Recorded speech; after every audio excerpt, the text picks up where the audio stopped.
بسم اللہ الرحمن الرحیم. میرا نام ڈاکٹر سرور ہے اور میں ایک کنسلٹنٹ گیسٹرنٹرالوجسٹ اینڈ ہیپاٹالوجسٹ ہوں. یہ سیریز کی ڈیزیز کے ڈسکشن کا آج کا ہمارا جو ٹاپک ہے وہ ہے آئی بی ایس، جس کو اریٹیبل باؤل سنڈروم کہتے ہیں. یہ ایک کامن بیماری ہے جو کہ مس انڈرسٹوڈ اور مس ڈائگنوزڈ ایک بیماری ہے.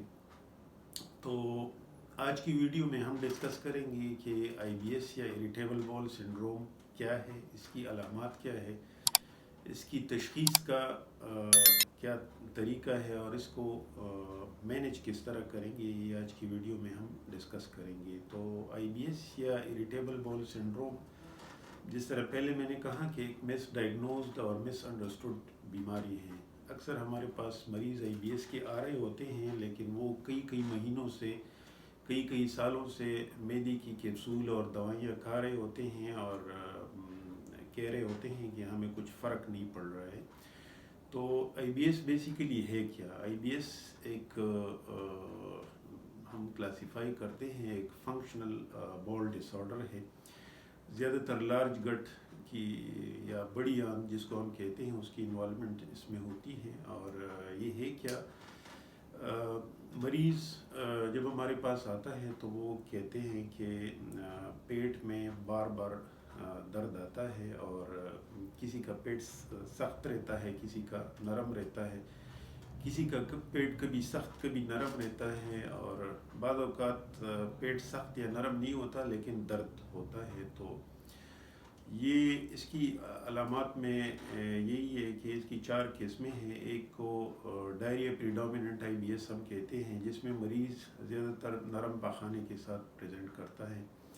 ایک کو ہم آئی بی ایس سی کہتے ہیں، جس میں مریض کا پاخانہ جو ہے وہ سخت ہوتا ہے اور اس کے ساتھ درد ہوتا ہے. ایک مکس قسم کا ہوتا ہے جس کو ہم آئی بی ایس ایم کہتے ہیں، جس میں پیٹ کبھی سخت اور کبھی نرم رہتا ہے.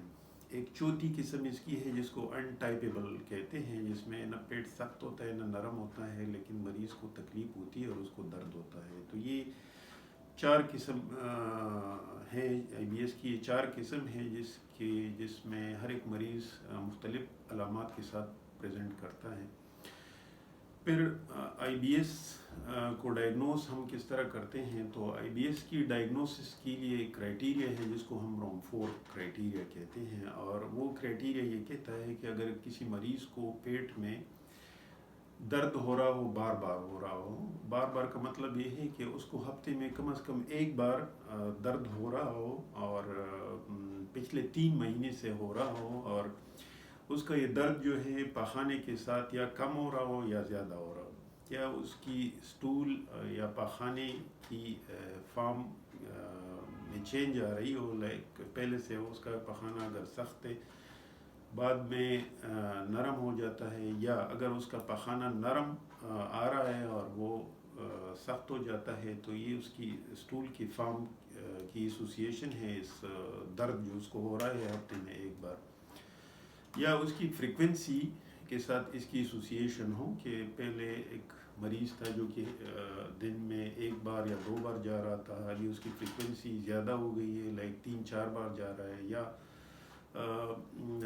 پخانہ کرنے پہلے اس کا سخت تھا، وہ 2-3 دن بعد جا رہا تھا، اس کے بعد 4-5 دن وہ جا رہا ہے. تو یہ اگر یہ علامات ہوں مریض میں، جس کو ہم روم-4 کرائٹیریا کہتے ہیں، تو اس کے بیس میں ہم مریض کو ڈائگنوز یا اس کی تشخیص کرتے ہیں اور ہم کہتے ہیں کہ اس کو آئی بی ایس کی بیماری ہے. بہت ساری مریضوں کو ہم نے دیکھا ہے کہ وہ اس قسم کے درد کے ساتھ مختلف ڈاکٹرز کو پریزنٹ کر رہا ہوتا ہے اور مختلف قسم کی دوائیاں کھا رہا ہوتا ہے. کسی کو فرق پڑتا ہے، کسی کو علاج میں افاقہ اتنا نہیں ہوتا. تو یہ ہے اس طرح کی بیماری جو کہ لانگ ٹرم بیماری ہے. تو یہ تو اس کی علامات ہو گئی، اور اس کی تشخیص کے لیے جس طرح میں نے بتا دیا روم-4 کرائٹیریا ہم اس کو کہتے ہیں، جو کہ پہلے میں نے آپ لوگوں کے ساتھ ڈسکس کر دیا ہے. پھر اس کی تشخیص کے لیے کچھ ٹیسٹ ہے یا نہیں ہے؟ تو اس کی تشخیص کے لیے کوئی ٹیسٹ کوئی خاص ٹیسٹ نہیں ہے جس کے بیس پہ ہم کہیں کہ ہاں اس مریض کو آئی بی ایس ہے. لیکن کچھ ٹیسٹ ہم کرتے ہیں جس کے بیس پہ ہم دوسری بیماریوں کو رول آؤٹ کرتے ہیں. لائک اگر ایک مریض IBSD کا مریض ہے، وہ ڈائریا پریڈومیننٹ سمٹمز کے ساتھ پریزنٹ کر رہا ہے، تو اس قسم کے مریضوں میں کچھ سمپل سی ٹیسٹ ہوتے ہیں جس میں ہم دوسری بیماریوں کو رول آؤٹ کرتے ہیں. لائک ایسے مریض کا ہم CBC ٹیسٹ کرتے ہیں جس میں ہم دیکھتے ہیں کہ مریض میں خون کی کمی تو نہیں ہے، یا ایک دوسری چوٹی آنت کی ایک بیماری ہے جس کو ہم سیلیک ڈیزیز کہتے ہیں. تو اس کو رول آؤٹ کرنے کے لیے اگر ایک IBSD کا مریض ہے تو اس میں ہم یہ سیلیک ڈیزیز کی کچھ ٹیسٹ کرتے ہیں. کبھی کبھار ہم اس سے کچھ ایڈوانس ٹیسٹ ہے وہ بھی کرتے ہیں جس میں تھائرائڈ فنکشن ٹیسٹ ہو گیا. اس کے علاوہ بعض مریضوں میں ہم دوسری بیماریوں کو رول آؤٹ کرنے کے لیے اپر جی انڈاسکوپی بھی کرتے ہیں، کولوناسکوپی بھی کرتے ہیں. کسی مریضوں میں الٹرا ساؤنڈ یا CT اسکین ایبڈومن کی ضرورت بھی پیش آ سکتی ہے.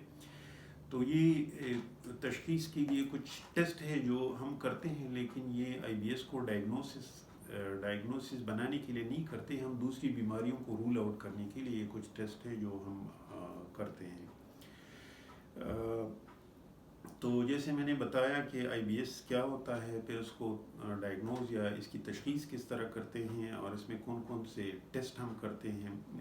اس کے بعد اس کی مینجمنٹ یا علاج کی وہ آتی ہے. تو علاج میں کچھ چیزیں ایسی ہیں جو کہ جنرل میئرز کے طور پہ ہم کرتے ہیں. پھر کچھ دوائیاں ہیں جو ہم دیتے ہیں. تو جنرل میئرز اس میں یہی ہے کہ ہم لائک ایک مریض ہے، اس کو IBSD ہے، مطلب اس کی پریڈومیننٹ سمٹمز وہ ڈائریا کے ساتھ پریزنٹ کرتا ہے. تو اس قسم کی مریضوں میں ان کی ہم لائف سٹائل موڈیفیکیشن کرواتے ہیں. کچھ ایسی میڈیسن جو کہ ٹریگرنگ ہو IBS کو ٹریگرز کرنے میں، تو وہ میڈیسن ہم سم ٹائمز موڈیفائی کرتے ہیں یا بند کرتے ہیں. اس کے علاوہ IBSD کے مریضوں میں کبھی کبھار ہم ان کو کہتے ہیں کہ آپ ڈیری پروڈکٹس تھوڑی سی کم کریں، کیونکہ اس قسم کے مریضوں میں ہو سکتا ہے کہ لیکٹوز انٹالرنس بھی ہو، تو ڈیری پروڈکٹس ان کو ہضم کرنے کے لیے تھوڑی سی مشکلات ہوتی ہے اس میں. تو ہم ڈیری پروڈکٹس جس میں دودھ ہے، دہی ہے، یا دودھ سے بنی ہوئی چیزیں ہیں، تو ہم مریض کو کہتے ہیں کہ آپ تو بند کر دیں. اس کے علاوہ کچی خوراکیں ہیں جس میں کچی سلاد، کچے فروٹس وغیرہ ہو گئے، یہ ہم کہتے ہیں مریض کو کہ آپ تھوڑی سی کم رکھیں. پھر جو IBSC کا مریض ہوتا ہے جو کہ کنسٹیپیشن پریڈومیننٹ سمٹمز کے ساتھ آتا ہے، تو اس قسم کی مریضوں میں سمپلی ہم کہتے ہیں کہ آپ اپنی لائف سٹائل میں تھوڑی سی چینجز لے کے آئیں، تھوڑی سی ہلکی پھلکی ورزش کیا کریں، فائبر کا استعمال زیادہ کریں، پانی زیادہ پئیں، سبزیوں فروٹس کا استعمال آپ زیادہ رکھیں. پھر یہ جنرل میئرز کے علاوہ کچھ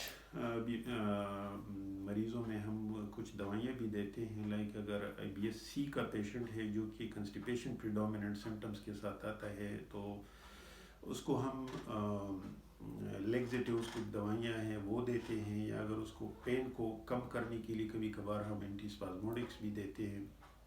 فائبر کا استعمال ہم ان کو کہتے ہیں تھوڑا سا زیادہ کریں. کبھی کبھار یہ سالوبل فائبر جس کو اسپاغول کہتے ہیں وہ ہم ٹریٹمنٹ میں ایڈ کر لیتے ہیں.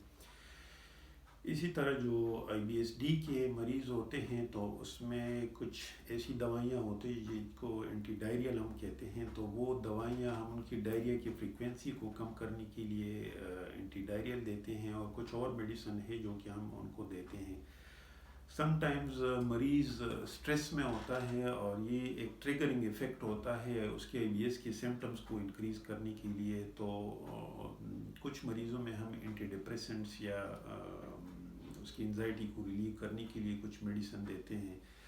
کچھ مریض جو معدے کی تکلیف کے ساتھ بھی اکثر IBS کے ساتھ پریزنٹ کر رہے ہوتے ہیں، تو ایسے مریضوں میں کبھی کبھار ہم H2 بلاکرز یا PPI جو کیپسول ہوتے ہیں تو وہ بھی دیتے ہیں.